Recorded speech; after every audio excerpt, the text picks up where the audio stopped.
Привет, я Джордж. Я вырос в семье, у которой на банковских счетах было больше нулей, чем на премьере блокбастера. Вы могли бы подумать, что моя жизнь была наполнена частными самолетами и шампанским. Не совсем. Пока мои сестры Нэнси и Мия получали трастовые фонды и роскошные машины еще до того, как научились водить, мне достался семейный девиз: «Работай усерднее, Джордж, добивайся всего своим трудом». Мой отец говорил это, его голос эхом разносился по нашему особняку, как на мотивационном семинаре. Мама, всегда одетая в дизайнерскую одежду с головы до ног, одобрительно кивала, ее бриллиантовые серьги блестели, когда она добавляла: «Это закаляет характер, дорогой». Но одним прохладным осенним вечером все изменилось. Я подслушал разговор за позолоченными дверями кабинета отца. Слова вроде «долги» и «банкротство» вылетали наружу, как призраки. Обычно спокойный голос мамы дрожал: «Что мы будем делать?» «Разберемся», — ответил отец, его тон был серьезен. «Но не говори детям. Особенно Джорджу». Нэнси и Мия были защищены своими трастовыми фондами. Я же остался один. Охваченный предательством и решимостью, я решил докопаться до правды. Если мои родители думали, что смогут скрыть этот колоссальный хаос, притворяясь, будто все идеально, они сильно ошибались. На следующий день я отправился в банк, притворившись, что пришел для проверки своего несуществующего трастового фонда. Менеджер, мистер Томпсон, всегда был к нашей семье благосклонен, но в этот раз мне нужно было больше, чем просто любезности. «Привет, мистер Томпсон, как семья?» «Дети, наверное, уже в колледже, да?» Начал я разговор легко, вставляя свои настоящие вопросы между мелкими любезностями. «Вообще-то», — продолжил я, — «хотел узнать, не было ли чего-то необычного с семейными счетами. Вы знаете, с рынком сейчас дела обстоят не лучшим образом». Мистер Томпсон наклонился, понизив голос. «Ну, Джордж, я не должен это говорить, но были значительные снятия и займы против счетов ваших родителей. Сейчас всем трудно». Вот оно, первая трещина в их тщательно созданной фасаде.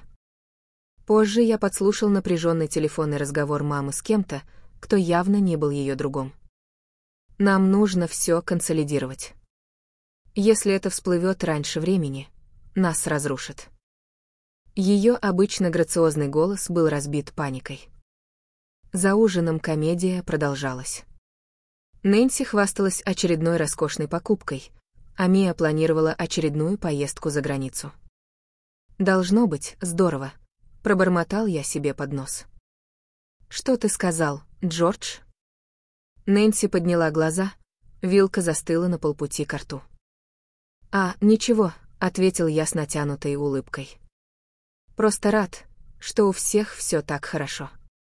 Жаль, что мы не можем все разделить эту стабильность».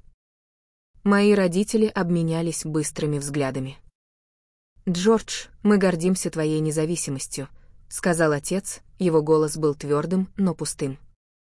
«Да, независимость — это здорово», — отозвался я. «Но немного поддержки не помешало бы».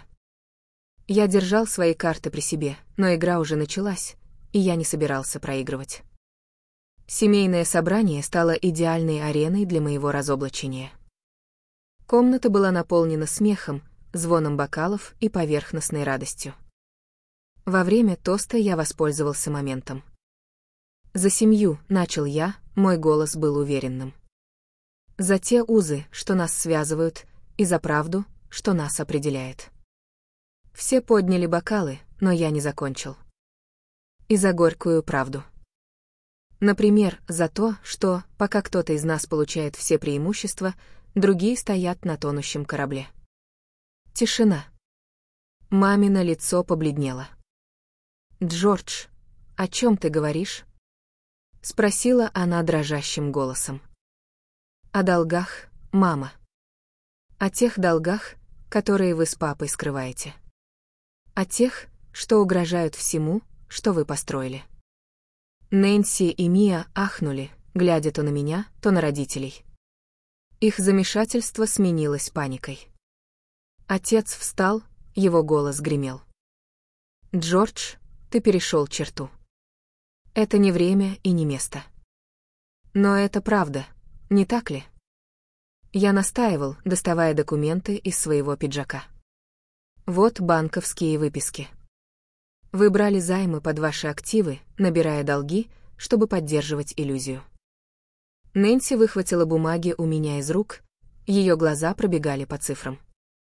Это не может быть правдой. А наши трастовые фонды? Они что, под угрозой? Да. Я утвердительно кивнул, встретившись с ней взглядом. Мия тоже поняла, что все это ради сохранения видимости. Мия встала, ее лицо пылало гневом. Ты знал об этом и просто наблюдал, как мы тратили деньги. Что это делает с тобой, как с братом? Тем, кто хотел разбудить вас, ответил я. Мы все оказались в этом хаосе из-за их решений, сказал я, указывая на наших родителей. Не из-за меня. Конфронтация превратилась в хаос, полетели обвинения. Мама и папа отчаянно пытались успокоить нас, настаивая на личных обсуждениях, но вред уже был нанесен. Доверие, основа нашей семьи, оказалось таким же пустым, как и их опустошенные банковские счета. Когда вечер погрузился в хаос, братья, сестры и родители оказались по разные стороны баррикад. Я отступил. Правда была раскрыта, иллюзия разрушена, и настоящее семейное воссоединение только начиналось. В последующие дни холодное молчание со стороны моей семьи было оглушающим. Теперь я стал изгоем, разоблачителем, который осмелился сорвать маску с фасада, под которым мы жили так долго. Я покинул дом и начал все с чистого листа, опираясь на поддержку нескольких друзей. Однажды я получил сообщение от Нэнси, первый контакт после нашего разрыва. Ты разрушил эту семью. Не жди, что кто-то из нас тебя простит. Я уставился на сообщение, чувствуя всю тяжесть своих решений. Через минуту я ответил, не ожидая прорыва. Я раскрыл правду ради всех нас, Нэнси. Надеюсь, однажды ты это поймешь. Ответа не последовало. С порванными семейными узами я сосредоточился на единственном, что оставалось под моим контролем, на своем будущем. Я вложил всю энергию в создание чего-то настоящего, чего-то, не основанного на обмане. Так я запустил свой блог по финансовому консультированию. Управлять деньгами — это не только о том, чтобы их иметь, но и о том, чтобы делать мудрые выборы, написал я в своем первом посте. Отклик был огромным. Люди жаждали честных советов, того, чего я сам так хотел получить от своей семьи. Когда мой блог начал набирать популярность, читатели стали обращаться ко мне напрямую. «Спасибо, Джордж», — написал один из них. «Твой совет по управлению долгами помог мне встать на ноги. Как ты узнал столько об этом?» Я ответил, делясь частями своей истории, не раскрывая лишнего. Жизнь научила меня этому тяжелым путем. Рад, что смог помочь. Другое сообщение пришло от женщины по имени Аманда Рид. Твои посты о финансовой независимости вдохновляют. Тяжело идти одному, не так ли? Да, Аманда, написал я в ответ. Но это того стоит. То, что ты строишь сам, никогда не будет отнято. Незнакомцы, которых я никогда не встречал, стали ближе мне, чем моя собственная семья. С течением месяцев мой блог стал больше, чем просто веб-сайтом. Он стал сообществом. Люди из разных слоев общества делились своими финансовыми проблемами и победами. Это было резким контрастом с пустым успехом, который моя семья демонстрировала годами. Однажды вечером я провел вебинар под названием «Правда и финансы». Сотни людей подключились, чтобы послушать меня. «Вы должны смотреть правде в глаза», — сказал я. «И как и жизни, вы не можете игнорировать долги, пряча их под ковер. Лучше встретить их лицом к лицу, реструктурировать и двигаться вперед». Аплодисменты виртуальной аудитории были настоящими.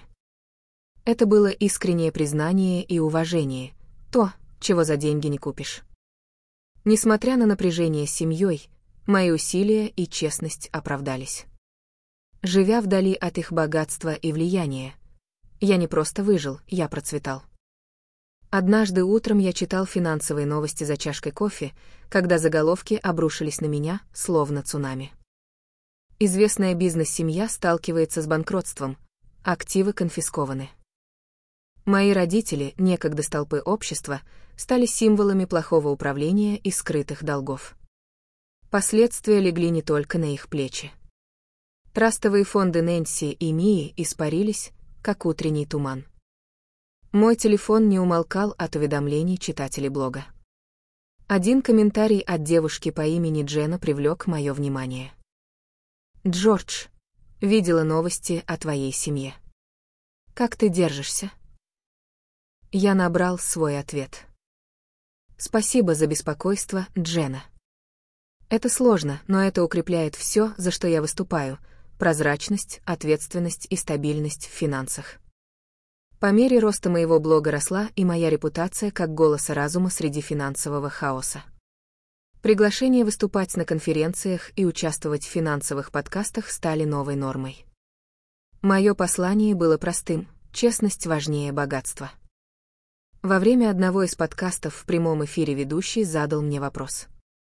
«Джордж, как ты поддерживаешь доверие своей аудитории на фоне проблем твоей семьи?» «Я верю в открытость», — ответил я. Падение моей семьи из-за скрытых долгов лишь усилило мою решимость продвигать финансовую честность и устойчивость. Поддержка сообщества была огромной, поднимая мой блог на новые высоты. Он стал надежным ресурсом для людей, сталкивающихся с собственными финансовыми трудностями. Однажды вечером, закончив очередной успешный вебинар, я получил сообщение от Мии, последнего человека, от которого я ожидал что-либо услышать. «Привет, Джордж. Можем поговорить?» Заинтригованный и осторожный, я позвонил ей. «Мия, что случилось?» Наступила пауза. Затем я услышал тяжелый вдох. «Я должна извиниться, Джордж. Ты был прав во всем. Я была слишком увлечена выгодами, чтобы увидеть, какой ценой это достается. Прости за то, как все произошло на воссоединении». Слышать, как Мия признает свои ошибки, принесло чувство завершения, которого я не ожидал.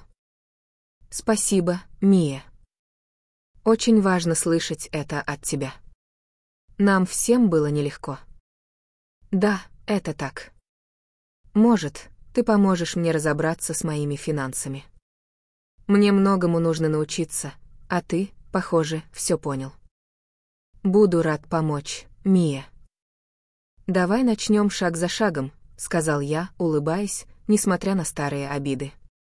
Когда мы закончили разговор, я почувствовал мир.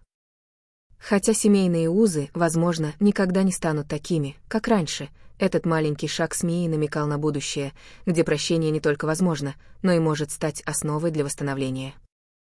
Через испытания и успехи моего блога я понял, что, дистанцировавшись от богатства своей семьи, я создал нечто гораздо более ценное — наследие устойчивости и этического поведения. Закрывая ноутбук той ночью и готовясь к новому дню, полному писательства и консультирования, я знал, что успех заключается не только в том, что ты накопливаешь, но и в том, за что ты стоишь. На этом заканчивается история Джорджа о семейной правде и финансовой независимости.